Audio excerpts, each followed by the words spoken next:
যোৱাকালি সোণাপুৰ ৰাজহুৱা খেলপথাৰত এয়াৰ ফ'ৰ্চে আমাৰ স্থানীয় মানুহক হাৰাশাস্তি কৰাৰ প্ৰতিবাদত এখন ৰাজহুৱা সভা হৈছিলে। এই ৰাজহুৱা সভাত মই সদৌ অসম ট্ৰাইবেল সংঘৰ হৈ তাত মই মন্তব্য ৰাখিছিলোঁ আৰু মন্তব্যৰ কালত বিভিন্ন কথাৰ প্ৰসংগত দৰকাৰ যদি হয় মাটি স্থানান্তৰ মানে যদি এয়াৰ ফ'ৰ্চখনৰ বেছি মাটি দৰকাৰ আছে তেনেহ'লে ইয়াৰ পৰা স্থানান্তৰ কৰি লৈ যাওক বেলেগত, আমি কথাটো কৈছিলোঁ লৈ যাওক, তথাপিতো মানুহ আমি মাটি নিদিওঁ এই কথাখিনি কোৱা হৈছিলে। আৰু প্ৰসংগক্ৰমে মই কৈছিলোঁ যে অসম মেঘালয়ৰ সীমান্তত মাটি বহুত আছে, মই ক'লোঁ যে মাৰ্কাং দিশত বহুত মাটি এতিয়াও আছে, তালৈকে লৈ যাওক বুলি কৈছিলোঁ, তালৈকে লৈ যাওক বুলি কৈছিলোঁ। এইটো এটা জাষ্ট প্ৰসংগহে, ই এটা আমাৰ দাবী নহয় যে তাত লৈ যাব লাগে, এই ধৰণৰ কথা নাছিলে। আৰু এইটো আমাৰ কথা প্ৰসংগত কোৱা কথা, এইটো চেণ্ট্ৰেল গভৰ্ণমেণ্টৰ অনুষ্ঠান, আমি ক'লে যে হৈ যাব কিবা স্থানান্তৰ হ'ব এই কথাটো কেতিয়াও হ'ব নোৱাৰে। কাৰণ মই কোনো চিফ মিনিষ্টাৰৰ নহয়, কোনো প্ৰাইম মিনিষ্টাৰৰ নহয়, গতিকে আমাৰ কথাত নহয়, আমি ৰাজহুৱা মন্তব্যহে আমাৰ আছিলে, আমাৰ এটা ৰাইজক আমি বুজাবৰ কাৰণে বুজনি দিবৰ কাৰণে কথাখিনি কোৱা হৈছিলে। ইয়াকে লৈ একাংশ ল'ৰাই একাংশ মানুহে ব্যক্তিয়ে প্ৰেছ মিডিয়াত আৰু অন্যান্য মিডিয়াত তেওঁলোকে প্ৰকাশ কৰিছে যে এইটোলৈ এটা বিৰূপ প্ৰতিক্ৰিয়াৰ সৃষ্টি কৰিছে। এইকেইজন মানুহ তেওঁলোকে আজিৰ নহয়, তেওঁলোকে প্ৰতিক্ৰিয়া কৰাটো যিটো আজিৰ নহয়, তেওঁলোকে দীৰ্ঘদিন ধৰি পেলাই মোৰ সম্পৰ্কত তেওঁলোকে বেয়া মন্তব্য দি থকাটো মই দেখিছোঁ আৰু বহুত মিডিয়াত তেওঁলোকে দি আছে। আৰু কচুতলিৰ বিষয় সম্পৰ্কত যেতিয়া কচুতলি উচ্ছেদ হৈছিলে, এই উচ্ছেদ কৰাৰ সময়তো তেওঁলোকে এই ধৰণৰ প্ৰত্যুত্তৰ আমাক দি আছিলে, এই ধৰণৰ বহুত তেওঁলোকে কৰি আছে।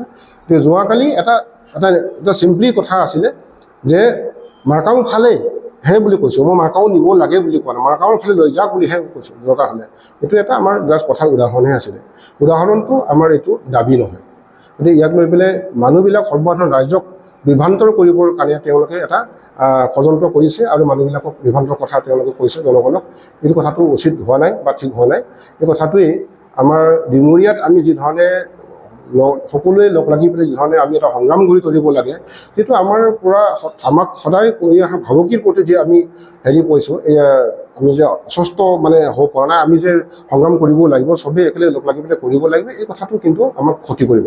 কাৰণ এই ধৰণে যদি নেতৃত্বৰ ওপৰতে যদি আঙুলি টোৱাই যদি কথাবিলাক এই ধৰণে কয় আমাৰ দুই এজন ব্যক্তিয়ে, কাৰণ পাৰ্চনেল কথাটো আহি যদি ৰাজহুৱা কৰি দিয়ে, এইটো কথাটো ঠিক নহয়। পাৰ্চনেলি হয়তো কাৰোবাৰ ক্ষতি হৈছে, আমি জানো পাৰ্চনেলি এই কথাবিলাক কোৱাৰ কাৰণে কাৰোবাৰ ক্ষতি হৈছে, হয়তো তেওঁলোকৰ কিবা সান্দহ খোৱা বাতিও মাজে তল গৈছে চাগে, সেইকাৰণে তেনেকৈ এইবিলাক ধৰণৰ কথা কৈছে। গতিকে এইটো উচিত নহয়। তেওঁলোকে সম্পূৰ্ণভাৱে এটা অবিসন্ধি ৰচনা কৰি মোৰ ভাৱমূৰ্তি ৰাইজৰ ওচৰত এটা নষ্ট বিনষ্ট কৰিবৰ কাৰণে তেওঁলোকে এটা পৰিকল্পিত তেওঁলোকৰ এটা তেওঁলোকে প্ৰচাৰ, সেইটো এই প্ৰচাৰটোক মই ৰাইজক আহ্বান জনাইছোঁ। এই কথাটো কোনো কাৰণত এইটো আমাৰ সিদ্ধান্ত নহয়, মাৰ্কাও নিবলৈ পোৱা নহয়, এইটো এটা কথাৰ প্ৰসংগহে আছিলে। এই প্ৰসংগটোক লৈ পেলাই তেওঁ তিলটোকে তালটো কৰি পেলাই মানুহবিলাকক বিভ্ৰান্ত কৰিব চেষ্টা কৰি ৰাইজক আহ্বান জনাইছোঁ, তেওঁলোকৰ কথাত এইটো ভুলি যাব নালাগে। কাৰণ আমি ডিমৰীয়াত আমি সকলোৱে লগ লাগি পেলাই এটা সংগ্ৰাম কৰিবৰ কাৰণে আমি সাজু হৈছোঁ, তাৰ সংগ্ৰাম প্ৰস্তুতি আমি চলাই আছোঁ। ডিমৰীয়াৰ যিকোনো অন্যায় অবিচাৰৰ বিৰুদ্ধে আমি থিয় হ'বৰ কাৰণে আমি সাজু আছোঁ।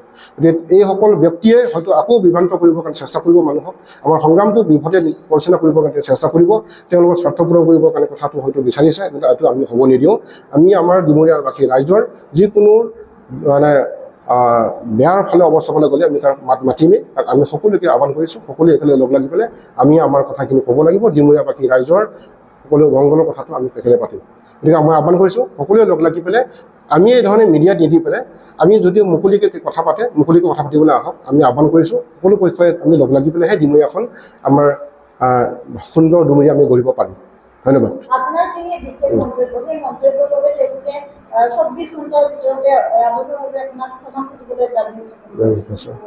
এইটো 24 ঘণ্টাত তেওঁলোকে কথাখিনি ভালকৈ শুনি লওক, মন্তব্যটো কি আছিল তাতো মানে মাৰ্কাঙত নিব লাগে বুলি কোৱা নাই নহয়, মাৰ্কাঙৰ ফালে লৈ যাওক, মই আসাম মেঘালয়ৰ সীমান্তৰ ফালে লৈ যাওক বুলিহে কৈছোঁ, তাত এইটো মাৰ্কাঙত নিব লাগে বুলি পেলাই আমাৰ কোনো সিদ্ধান্ত নাই।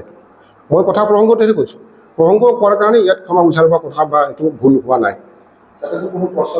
নাই, কোনো তেনেকুৱা প্ৰস্তাৱ নাই। মোৰ কথাতহে প্ৰসংগতহে কোৱা হৈছে, কোনো তেনেকুৱা প্ৰস্তাৱ নাই। আমি বৰঞ্চ যোৱাকালি সংগ্ৰামৰ আন্দোলনৰ পিছতে ইতিমধ্যে আমি জানিব পাৰিছোঁ যে এয়াৰফ'ৰ্চৰ যিজন কমাণ্ডিং অফিচাৰ তেওঁ ট্ৰেন্সফাৰো অৰ্ডাৰ হৈছে, আৰু এয়াৰফ'ৰ্চে এতিয়া ৰাইজৰ পক্ষত থাকি মিলি পেলাই যিখিনি তেওঁলোকে আবাদ কৰি ৰখা মাটিখিনি তেওঁলোকে যিখিনি ৰাইজৰ পাৰ্কিং আছিলে সেই পাৰ্কিঙৰ জেগাখিনি তেওঁলোকে এৰি দিম বুলি পেলাই কথা দিছে। কিমান দূৰ সফল হয় নাজানো। আমি 10 দিন সময় দিছোঁ, 10 দিনৰ ভিতৰত তেওঁলোকে এইখিনি আমাক দিব লাগিব, আৰু আমাক ৰাইজৰ কোনো ধৰণৰ অসুবিধা যাতে নহয় এই কথাখিনি আমি তেওঁলোকক কৈছোঁ। অসুবিধা হ'লে কিন্তু আমি চবেই জাঙুৰ খাই উঠি তেওঁলোকৰ বিৰুদ্ধে আমি থিয় হ'ম বুলি পেলাই আমি কথা পাতিছোঁ।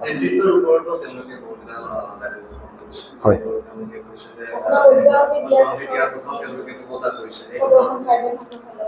সদৌ অসম ট্ৰাইবেল সংঘৰ পৰা এইটো সংঘইহে ডিচিশ্যন ল'ব।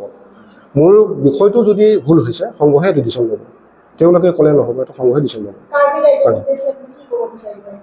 কাৰ্বি ৰাইজৰ লগতো সদায় আছোঁ, সংগ্ৰাম কৰিয়ে আছোঁ। আজি দীৰ্ঘদিন ধৰি পেলাই একেৰাহে সংগ্ৰামটো মই কৰি আছোঁ। আজি তাৰিখলৈকে মই সংগ্ৰামৰ লগতে আছোঁ। আজিলৈকে জাতিটোৰ উন্নয়নৰ কাৰণে এতিয়াও মই মাত মাতি আছোঁ। দিল্লী দিছপুৰত যিমানখিনি মোক কৰিব লাগে এতিয়ালৈকে মই কৰিয়ে আছোঁ, গৈয়ে আছোঁ নিজৰ হেৰি কৰি পেলাই। গতিকে ৰাইজৰ স্বাৰ্থত মই সদায় আছোঁ, ৰাইজৰ বেয়া কামত আমি যোৱা নাই। আৰু যিসকলে ৰাইজক বিভ্ৰান্ত কৰিব বিচাৰিছে, যিসকলে ৰাইজৰ এই কথাবিলাক বেলেগ ফালে নিব বিচাৰিছে, নিজৰ স্বাৰ্থ পূৰণ কৰিব, তেওঁলোকে বেয়া পাইছে, বেয়া পাব পাৰে, থাকিবই এই চামটো। যিসকলৰ স্বাৰ্থ হয়তো পূৰণ হোৱা নাই, কাৰোবাক আমি বেয়া দেখাই পেলাই বেয়া বুলি কোৱাৰ কাৰণে যিসকলে মানুহ বেয়া পাইছে তেওঁলোকে হয়তো বেয়া পাব আমাক, কাৰণ তেওঁলোকৰ স্বাৰ্থ হয়তো পূৰণ হোৱা নাই।